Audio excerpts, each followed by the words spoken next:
नमस्कार और स्वागत है आपका अपने YouTube channel study with news में। और जैसा कि आप देख रहे हैं, आज हम एनसीईआरटी ज्योग्राफी को पढ़ेंगे और ज्योग्राफी में हम पढ़ेंगे दोआब को। दोआब जो होता है, दो नदियों के बीच बनने वाले मैदान को, क्षेत्र को दोआब कहते हैं। ठीक है, तो आज हम किस दोआब को पढ़ेंगे? आज हम पढ़ेंगे सिंधु नदी के द्वारा बनाया गया मैदान। मतलब नदियों के द्वारा बनाए गए जो मैदान होता है, दोआब होता है। ठीक है, ये सिंधु नदी के आज हम पढ़ेंगे, फिर गंगा नदी का होता है, फिर ब्रह्मपुत्र नदी का होता है। ठीक है, और भी काफ़ी है, लेकिन हम इन तीन को ही कवर करेंगे। और आज हम पढ़ेंगे सिंधु नदी के द्वारा बनाया गया मैदान। ठीक है, इसमें कितने आएंगे? इसमें 5 तरह के दोआब आएंगे। ठीक है, पहले क्या था ना, ये 5 दोआब मिलकर ही पंजाब बनता था। मतलब 5 नदियों से बनने वाला पंजाब, 2 नदियों से बनने वाला दोआब। ठीक है, इसमें से कुछ हिस्सा जो है वो पाकिस्तान में चला गया है, 3 अभी भी भारत में है। तो ये जो सबसे पहले बड़ी सी रेड कलर की जो नदी आ रही है, चाइना से आती है, पाकिस्तान में जाती है। ठीक है, ये है हमारा सिंधु नदी। कौन सी नदी है ये? सिंधु नदी सबसे पहले है, सिंधु नदी। ठीक है, उसके बाद एक और बड़ी सी नदी आती है, वो है चिनाब। ये भी सिंधु में आकर मिल जाती है। ठीक है, चिनाब भी सिंधु में आकर मिल जाती है। ये सभी नदियां जो है ना, वो बेसिकली सिंधु नदी में ही आकर मिल जाती है। तो सबसे पहले आप इसे देखें, ये है सिंधु नदी, बड़ी सी, सबसे बड़ी, सबसे लंबी।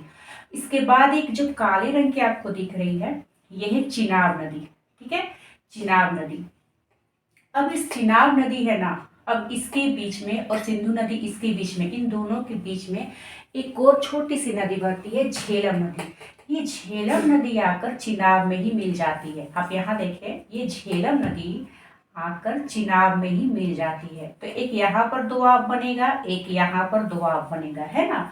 तो जो सिंधु और झेलम के बीच में जो दोआब बनेगा, हम उसे कहेंगे सिंधु सागर दोआब। सिंधु सागर दोआब, सिंधु प्लस झेलम, सिंधु सागर दोआब। ठीक है, क्लियर? फर्स्ट वाला। जो दूसरा है चिनाब नदी और झेलम के बीच में बनने वाला दोआब, उसे कहेंगे चाज। दोनों का नाम को मिक्स करके बोला गया है, चाज। च से चिनाब, छ से झेलम, चाज दोआब। ठीक है, कौन कौन सा? झेलम और चिनाब के बीच में। ठीक है, हम लोगों ने 2 दोआब को पढ़ लिया, चाज, झेलम प्लस चिनाब। ठीक है, नेक्स्ट जो है, ये एक और नदी है, रावी नदी। ठीक है, तो रावी और चिनाब के बीच में भी एक दोआब बना, तीसरा दोआब, उसे कहेंगे रचना। र से रावी, च से चिनाब, रचना दोआब।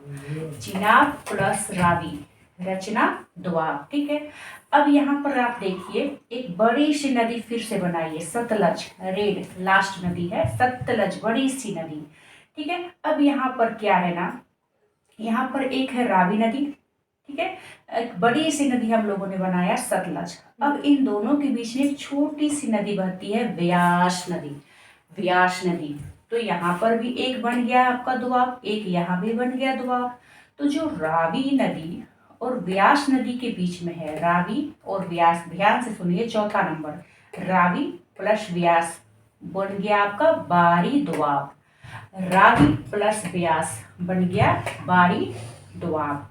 नेक्स्ट है, ये जो नदी है, व्यास छोटी सी नदी मैंने कहा, और ये जो बड़ी सी रेड कलर की है, सतलज नदी, इन दोनों के बीच में विस्त दोआब। ठीक है, विस्त दोआब बन गया। तो इस तरह से 5 दोआब जो है वो सिंधु नदी के द्वारा बनाया गया मैदान है, सिंधु नदी का ये दोआब है। ठीक है, 5, इसे मैंने कह सकते हैं चित्र के माध्यम से भी समझाया, इसे मैंने आपको समझने के लिए भी बता दिया। फिर से सुनिए, सिंधु सागर दोआब जो है वो सिंधु नदी और झेलम नदी के बीच में बनता है।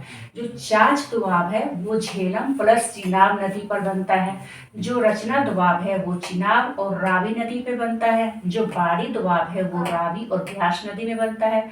जो विस्त है वो व्यास और सतलज नदी के बीच में बनता है। ठीक है, तो ये हमारा 5 दोआब आज यहीं पर समाप्त होता है। नेक्स्ट वीडियो में हम गंगा नदी, वैसे गंगा नदी में कुछ खास दोआब नहीं है, ब्रह्मपुत्र में भी नहीं है, लेकिन फिर भी हम थोड़ा सा कवर करेंगे दक्कन की पठार के साथ। तब तक के लिए धन्यवाद।